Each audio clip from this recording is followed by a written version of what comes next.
violence gripped the Indian state of Manipur last week after an unrest between ethnic groups escalated in the northeastern state. Over 60 people have been killed and 23,000 displaced as many sought safety in the army-run camps in the state. Thousands of troops have been deployed to restore order as a tense calm prevails across the state right now. तो मई थार को हुई घटना को सबसे unfortunate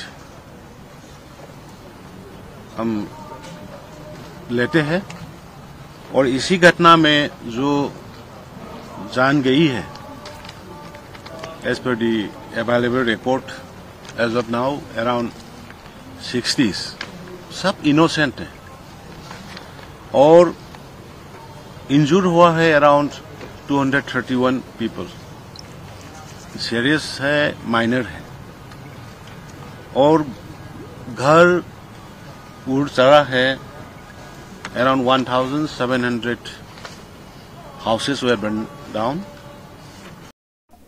So what exactly prompted the clashes? It started on May 3rd in the state capital, Imphal. Thousands of people from the Naga and Kuki tribes took part in a rally. This was against the majority Meitei ethnic group. The issue was the group being given the special scheduled tribe status.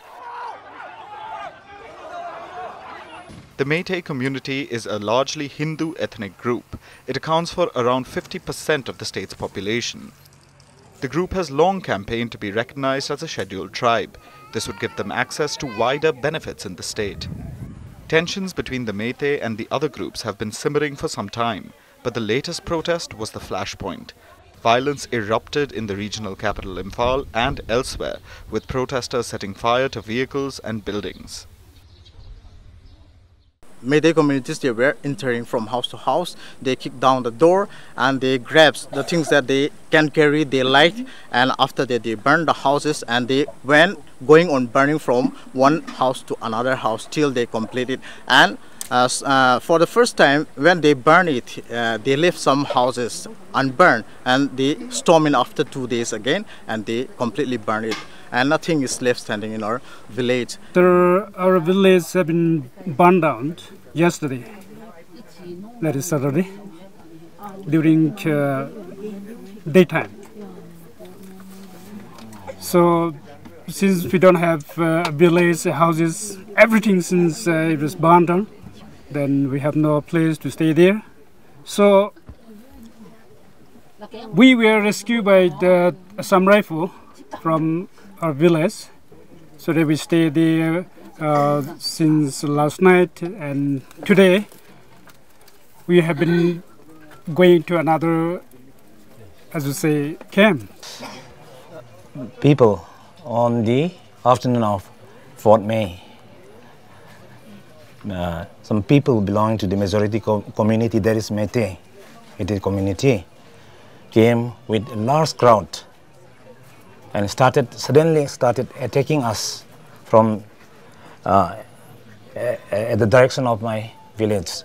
So we ran away. All of us ran to the jungle and we tried to survive. And lastly, the Assam Rifle rescued us and we are here today. Manipur's Chief Minister N. Biren Singh says there have been no incidents for the last 2 days. He appealed for peace and calm.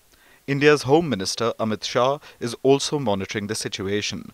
For now, the situation is slowly limping back to control. But a high-level probe will determine who is responsible for the widespread violence in the state.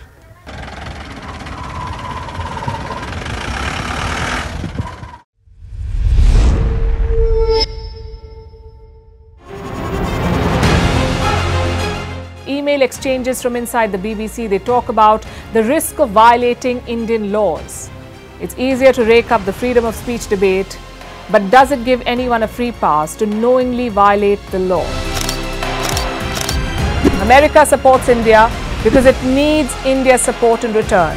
And India is working with the US because it suits India's interests. This is how geopolitics works.